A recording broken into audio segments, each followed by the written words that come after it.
كل صلاة مهانو كلنا هنفلت لنا كابزيا من نصبي نجر كله طفعتي TPLF ما طفعتي ميلو قال لني أودامي بوليتيكا ملكاتو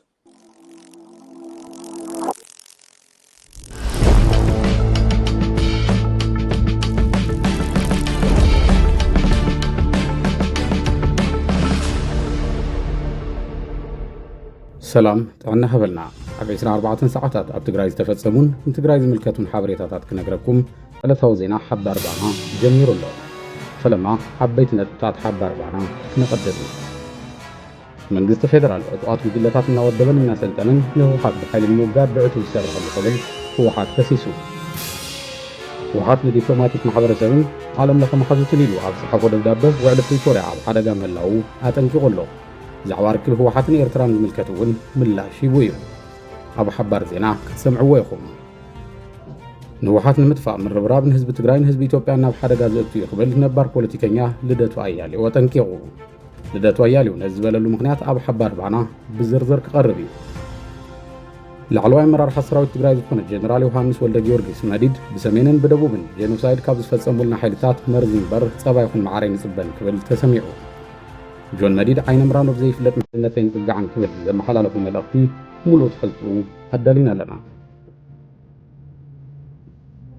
المعراب تقراي وريوز حاز حيل محرع عبايتها تقوم ويقات مورلو تبهيلو تبليك دبلوماسي تقراين سودان المتعاشوين تسمع الله حب أربعنا كنقربكم سمويات عنا سراحة أطو مبالو بسعيبو تحكمتي سلامة وسلف وزيون محبر سمويات عنا تقراي مليستريت عنا إثيوبيا دبداب بسيح كله حب أربعنا كنقربكم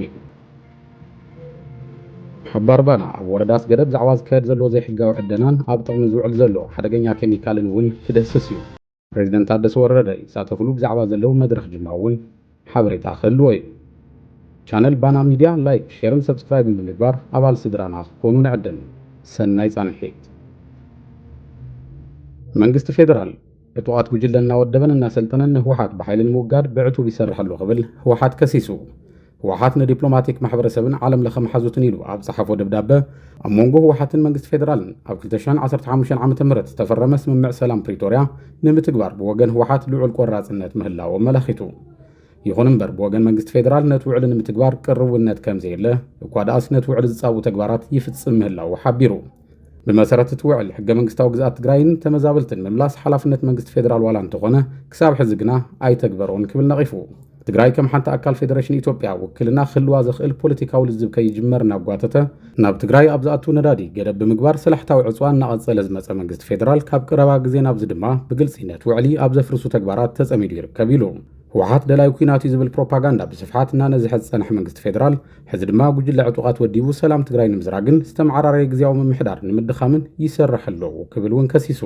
እቲ ተግባር ንውዕሊ ፕሪቶሪያ አንቀጽ 3 ንኡስ አንቀጽ 2 በቀጥታ ጻባ ምዃኑ ብምጥቃስ ተስማማዕቲ አካላት በቀጥታ ይኹን ተዘዋዋሪ ናብ ጎንፂ ካብ ዘእቱ ተግባራት ክዕቀቡ ከም ዘለዎም ኣብቲ አንቀጽ ብግልጽ ተቐሚጡ ከም ዘለውን ኣዘኻኺሩ መንግስት ፌደራል ኣብ ክልል ዓፋር ንዝተወደበ ጉጅለ ዕጡቕ ዝገብሮ ዘሎ ገንዘባዊ ድጋፍን ዝተወደበ መሪሕነትን በቕልጡፍ ጠጠው ንኸብል ዘተሓሳሰበ ህወሓት እዚ እንተዘይኮይኑ ግና ንሰላምን ጸጥታን ትዘውባ ተወሳኺ ሓደጋ ከም ዝፈጠረ ጠንቂቑ መንግስት ፌደራል ነበር ፕሬዝዳንት ግዚያዊ ምሕዳር ተጠቂሙ ኣብ ልዕሊ ህወሓት ዘካይዶ ዘለዎ ፍርጸለመ እውን ተኾነ ንውዕሊ ፕሪቶሪያ አንቀጽ 3 ንኡስ አንቀጽ 3 ዝጥሕስን ንመስርሕ ሰላም ዝዓንቀፍን ብምዃኑ ማሕበረሰብ ዓለም ብትሪን ክኾነኖ ጸዊዑ ኣሎ ህወሓትን መንግስት ፌደራል ንባዕሎም ኣፍልጦ ተዋሂቦም እዮም ውዕሊ ፕሪቶሪያ ፈሪሞም በዚ ድማ ምምላስ ሕጋዊ ሰብነት ህወሓት ብመንጽር ምርጋጽ ፍትሓውነት ዘይኮነስ ዘላቕ ሰላም ንምርጋጽ ወሳነ ተግባር ተገይሩ እዩ ክረአ ዘለዎ እውን ኢሉ ህወሓት ኣብ ደብዳቤኡ ምስ ኤርትራ ብዛዕባ ጀሚርዎ ዝተባሃለ ርክብ እውን ምላሽ ይብሎ ህወሓት ምስ ዝኾነ ይኹን ኣካል ሰላማዊ ርክብ ምግባር መርገፂኡ ምዃኑ ዝገለጸ ኮይኑ ምስ ኤርትራ ፈጢርዎ ተባሂሉ ዝዝረብ ዘሎ ርክብ ካብ ሓቂ ዝረሓቐን መሰረት ኣልቦን ጠቐነ እዩ ክብል ነፂግዎ ቁጠባ ትግራይ ንምድኻም ኣብ ልዕሊ በጻሕቲ ዓድን ኢንቨስተራት ወፃእን ብመንግስቲ ፌደራል ዝተነበረ ዘይሕጋዊ ገደብ ክለዓል ኣብ ሓደጋ ዝርከቡ ብኣማይታ ሻሓት ዝቑፀሩ ተመዛበልትን ስደተኛታትን ውሑስ ብዝኾነ መንገዲ ናብ በረበቶም ክምለሱ ብዘይ ዝኾነ ይኹን ቅድመ ኩነት ሕገ መንግስታዊ ግዝኣት ትግራይ ክረጋገጽ ብሌተናል ጀነራል ታደሰ ወረደ ዝምራሕ ግዚያዊ ምምሕዳር ትግራይ ናብ ስራሕቲ ዳግመ ህንፀት ትግራይ ብሰፊሑ ከኣትውን መንግስቲ ፌደራል ግቡእ ንኽፍጽም ማሕበረሰብ ዓለም ጸቕጢ ንኽገብር እውን ጸዊዑ ኣሎ بحفشة محبرسو عالم منغست فيدرال وعلى بريتوريا كاب زفرسو تكباراتو نخوطب سقطو بمعراف اب كلكل مفراس نزركب وعلى بريتوريا كدحن هو حد صاوعيتو قريب الله አሁን ባለው ተጨባጭ ሁኔታ ትግራይን ለማዳከምና ለማጥፋት የሚደረገው ጥረት የትግራይን ህዝብ ለአደጋ ያጋልጣል። የትግራይ ህዝብ ለአደጋ ተጋለጠ ማለት ደግሞ የኢትዮጵያ ህዝብ ለአደጋ ተጋለጠ ማለት ነው። የትግራይ ህዝብ የኢትዮጵያ አካል ነው። ትልቁ ችግር ምንድነው? አሁን ባይብሯችን ትግራይን ከኢትዮጵያ አውጥተናል። በትግራይ ህዝብ የሚደርስ ሰቆቃ፣ በትግራይ ህዝብ የሚደርስ ችግር በኢትዮጵያ ላይ የደረሰ አድርገን አናስብም። ትልቁ አይምሯችን ውስጥ አገሪቱ መፍረሷን የሚያሳየው ይሄ ነው። ቦርድ መረጻ ኢትዮጵያ ህወሓት ምስራዙ ሲዒቡ ዝተፈላላዩ ግብረ መልስታት ይወሃቡለው። ነባር ፖለቲከኛ ልደቱ አያሌው ህወሓት ንምጥፋእ ምርብራብ ህዝቢ ትግራይን ህዝቢ ኢትዮጵያ ናብ ሓደጋ ዘእቱ ይኽብል አጠንቂቑ። ህዝቢ ዘሎ ኩነታት ንህወሓት ምጥፋእ ዝገደደ ጥፍኣት ካብ ምውሳኽ ወፃኢ እዚ ዝበሃል ረብሓ የብሉን ዝብል ቅዋም ዘንፀባረቐ ፖለቲከኛ ልደቱ አያሌው ህወሓት ንዝሓዘ ፖለቲካዊ ቅዋም ብሰላማዊ ፖለቲካዊ ቃልሲ ምስዓር ከም ዘድሊ እዩ ዝገልጽ። ህዝቢ ትግራይ ንምጥፋእን ንምድኻምን ዝግበር ምንቅስቓስ ንኢትዮጵያ እውን ዝጎድእ ምዃኑ ክንርዳእ ይግባእ ዝበለ ልደቱ አያሌው ህወሓት ንምጥፋእ ዕላማ ጌርካ ዝግበር ዝኾነ ይኹን ምንቅስቓስ ክኹነን ከም ዝግብኦ የሃሳብ ገበታ ኣብ ዝተባሃለ መርበብ ሓበሬታ ዩቲዩብ ቀሪቡ ተዛሪቡ። 50 ዓመታት ዕድመ ዘቑፀረን ምስ መንግስቲ ፌደራል ውዕሊ ሰላም ፕሪቶሪያ ዝተሰማምዐን ህዝባዊ ወያነ ሓርነት ትግራይ ህወሓት 5 ጉንበት 2017 ዓ.ም ብቦርድ መረጻ ኢትዮጵያ ሕጋዊ ሰብነቱ ከም ዝተሰረዘ ይዝከር። بسمين يخون بدو زلو صلاتنا جنسايد فصيمم لا زي تبجر حزبن سراويتنا انقلاليفو منبر ሙሉ خطفنا يم زميتو كابزيو معر مصبي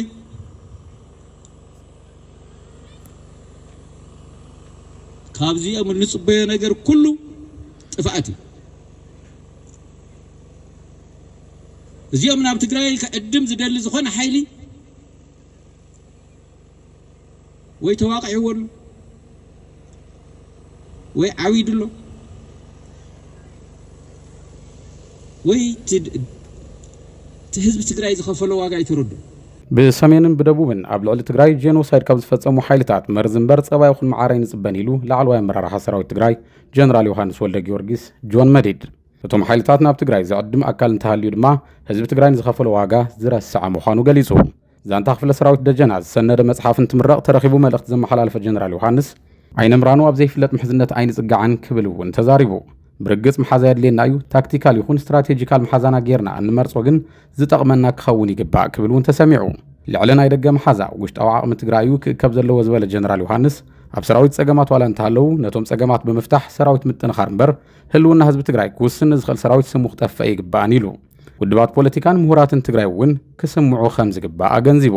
ፖለቲካ ትግራይ ኣዝዮ ዝተመራስሐሉ እዋን ኢና ዘለና ዝበለ ጆን መዲድ ብምኽንያት እዚ ኣብ ትግራይ ዝተፈጠረ ከቢድ ጸገም ብተጋሩ ጥራሕ ዝፍታሕ ከም ዝኾነ ተዛሪቡ። ጸገም ትግራይ ንተጋሩ ንባዕልና እናተራገምናን ሽምና ተጠፋፋእናን ዘይኮነስ ተረዳዲእናን ተሰማሚዕናን ኢና ክንፈትሖ ዝግባአና እውን ኢሉ። ከም ህዝቢ ሕማምና ንምፍላጥ ምድላው የድልየና እዩ፣ ጸገም ትግራይ ናይ ኩላና እዩ ኢልና ከም ህዝቢ ተዘይኣሚናን ተዘይተደማሚፅናን ጸገም ትግራይ ክፍታሕ ከም ዘይኽእል እውን ተዛሪቡ። እዚ ከምዚ ኢሉ እንከሎ ኣምራቓ መጽሓፍ ክፍለ ሰራዊት ሃፍቶም ዝተረኸበ ጀነራል ወልደ ጊዮርጊስ ተኽላይ ሸሪፎ እውን ብሰሜንን ደቡብን ዘለዉ ጸላእቲ ህዝቢ ትግራይ ነንባዕሉ ተባሊዑ ጣፋዮም ዝሰርሑ ዘለዉ ክብል ተሰሚዑ። እቶም ሓይልታት ብወረ ነንባዕልና ክንጸላለምን ሰራዊት ትግራይ ክብተንን ይሰርሑ ኣለዉ ዝበለ ጀነራል ሸሪፎ ውሽጣዊ ሓድነት ትግራይን ህዝባን ምጥንኻር ቀዳምነት ክወሃቦ ይግባእ ኢሉ። ኩሉ ጸላእ ምዃኑ ኩልና ክንፈልጥ ኣለና። ሕጂ እውን ኩሎም ንሕና ናትና ትሕትና ንሕና ተጎንቢስና ክንከይድ እዮም ዝደልዩ። እዚኣ ክገብርዋ እንተኾይኖም ከዓን ሰራዊት ምፍራስ እዩ። ሰራዊትና ግን ንህዝብና መድሕን እዩ። ኣብ ምዕራብ ትግራይ ብመንግስቲ ፌደራል እናተሓገዘ ዘብዒ ተከዘ ዝበሃል ዕጡቕ ሓይሊ ኣብ ምስልጣን ዝርከብ ወራሪ ሓይሊ ኣምሓራ ኣብ ባይታ ተቃውሞ እናበርትዖ ከም ዝርከብ ተገሊጹ። ኣብ ወልቃይትን ደጉዓታት ሽረላ፣ ደጀና፣ ጽልዕሎ፣ ኣውራን ካልኦት ኣናእሽተይ ጣብያታትን ዝርከቡ ምልሻታት ክዘምቱ ብሓይልታት ኣምሓራን ዝቐርበሎም ጻውዒት ነጺጎምዎ ተባሂሉ። ቁጽሮም ብርክት ዝበሉ ሰባት ናብ ጫካ ኣትዮም ከም ዘለዉ እውን ተፈሊጡ ኣሎ።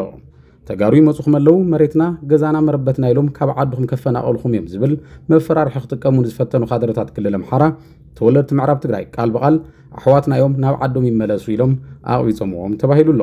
ካብ ኣኼባ ካድረታት ኣምሓራ ረጊጾም ዝወፁ ክልተ ተጋሩ ወልቀቶት ተቐቲሎም ከም ዘለውን ኣብ መንጎቶም ደቂ ዓድን ወረርቲ ሓይልታትን ሰፊሕ ኣፈላላይ ከም ዘለውን ተፈሊጡ። ሰራዊት ትግራይ ተመዛበልቲ ወገናትና ሓምሻይ ክረምቲ ኣብ ኬንዳን ሕሱም ናብራን ክኸርሞ ይንፈቅድን ብዝብል ጽኑዕ ቅዋም መውፅኡ ስዒቡ ዝተፈላለዩ ምዕባለታት እናወፁ ይርከቡ።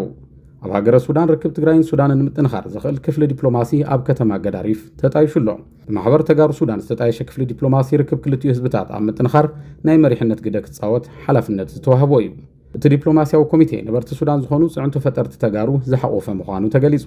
ተመዛበልትን ስደተኛታትን ተጋሩ ናብ መረበቶም ንምምላስ ተወሳኺ ዓቕሚ ክፈጥር ትጽቢት ይግበር እዚ ከም ዘለዎ ድማ ተመዛበልቲ ምዕራብ ትግራይ ናብ መረበቶም ክምለሱ ዝሓትት ህዝባዊ ሰልፊ ኣክል ቁጽሪ 2 ኣብ ቀረባ እዋን ክካየድ ምዃኑ ተሰሚዑ ኣሎ ሓምሻይ ክረምቲ ኣብ ኬንዳ ይንኸርምን መረበትና ምለሱና ብዝብል ዝካየድ ህዝባዊ ሰላማዊ ሰልፊ ኣብ መላእ ከተማታት ትግራይ ከም ዝካየድ ተፈሊጡ ኣሎ ሰሙያ ጥዕና ስራሕ ጠጠው ምባሎም ስዒቡ ተገልገልቲ ሰልፊ ተቃውሞ ወፂኦም ማሕበር ሕክምና ትግራይ እውን ንሚኒስትሪ ጥዕና ኢትዮጵያ ደብዳቤ ጽሒፉሎ ኣብ ሆስፒታል ጥቁር አንበሳ ግልጋሎት ሕክምና ሙሉ ብሙሉ ምቁራጹ ስዒቡ ስድራት ሓከምቲ ተቃውሞ ስሚዖም መንግስቲ ሕቶ ሰሙያ ጥዕና ብምምላስ ህይወት ወገናትና የድሕን ብምባልዮም ኣብ ቀጽሪ ሆስፒታል ሰልፊ ተቃውሞ ኣካይዶም ዘለዉ بتزامات زينة محور حكمنا تجري ون سجمات سمويات عنا كفتحو زت خجبرن استأثروا سمويا دم بقلتو في كفتحون نام منستريت عنا إثيوبيا أبصحف ودبدبة حاتيتو اللهم محبر وزوج أو مجلسي سمويات عنا نزلهم تدرارة بسجم تشكيمهم من الناس حزمة سخوينهم حزقن سجماتهم لعلاء أمي خونوا سلزلو بدرجة هجر زل على وحدته جبوا مخانو جلسوا يخون مبرب وجن منجست إثيوبيا كندين حتوتاتن مسلات نحخيم جبوا تمتن ملاش المهاب أبجلبوا تاتات زهجر نحطو سمويات عنا خمسة زي جبوا تسقوم تتات كوسد المفتانو جبوا يكونن له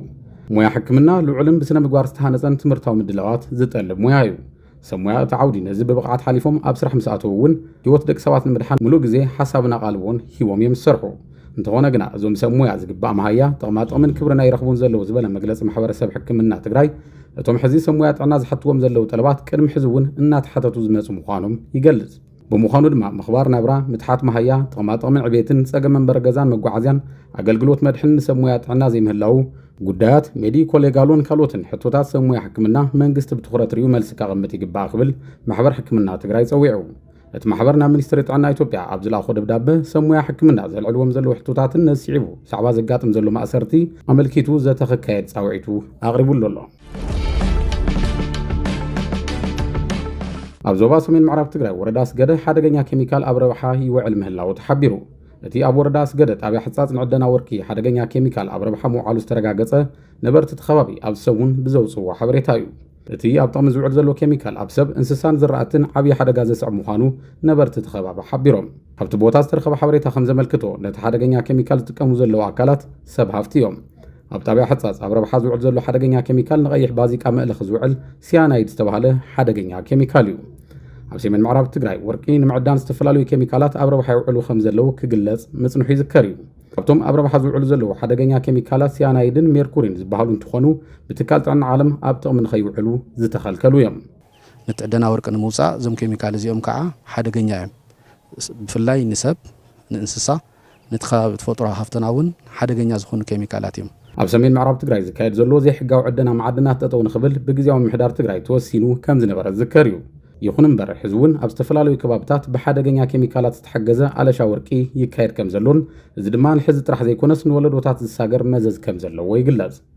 ኬሚካላት ሲያናይድን ሜርኩሪን ኣብ ወዲ ሰብ ምጭንናቕ ከሽዐ ምዝባዕ ስነ ኣእምሮን ድኽመት ኩሊትን ሕልፍን ትብል ድማ ሞት ዘስዕቡ ምዃኖም ሓበሬታ ውድብ ጥዕና ዓለም የመልክት ከምኡውን ብኽለት ከባብን ማይን ብርሰት ኣግራብን ምጥፋእ ህይወታውያንን ከስዕቡ ዝኽእሉ ኬሚካላት እዮም ፕሬዝደንት ታደሰ ወረደ ኣብ ጅማ ኣብ ዝተኸፈተ ሃገራዊ መድረኽ ብምግቢ ዓርስኻ ምኽኣል ይሳተፉ ኣለዉ ፕሬዝደንት ታደሰ ኣብ ጅማ እንትበጽሑ ብኣመራርሓ ውድብ ብልጽግና ኣቀባብላ ዝተገበረሎም እንትኸውን ባህላዊ ክዳን ኦሮሞ ብውህብቶ ተበርኪቱሎም ኣሎ መንግስቲ ብልጽግና ሕቶ ትግራይ ከይመለሰን ፕሬዝደንት ታደሰ ወረደ ዝገበረሎም ኣቀባብላ ኣጀንዳ ተጋሩ ተጠቀምቲ ማሕበራዊ መራኸብታት ኮይኑ ኣሎ ኣብቲ ንፕሬዝደንት ታደሰ ወረደ ሓዊሱ ላዕለዎት ኣመራርሓ ክልላትን ፌደራል መንግስትን ዝተረኸቡሉ መድረኽ ኢትዮጵያ ብምግቢ ዓርሳን ምኽኣል ዓቕማ ትዕቢ ምህላዋ ምክትል ፕሬዝደንት ውድብ ብልጽግና ኣደም ፋራህ ምዝራቦም ተሓቢሩ ኣሎ ብናህሪ ዕዳጋን ዘይምርግጋእ ኢኮኖሚን ዜጋታታ ኣብ ከቢድ ቁጠባዊ ቅልውላው ጥሒሎምላ ዘለዎ ኢትዮጵያ መራሕታ ድማ ብምግቢ ዓርስና ንኽእል ኣለና እናበሉ ይርከቡ ተኸታተልቲ ሓባር ባና ንሎሚ ዝሓዝናዮም ዜናታት እዚኦም ነይሮም ንምክትታልኩም እናመስገና ቻነል ባና ሚድያ ላይክ ሼርን ሰብስክራይብን ብምግባር ኣባል ስድራና ክትኮኑ ንዕድም ሰላም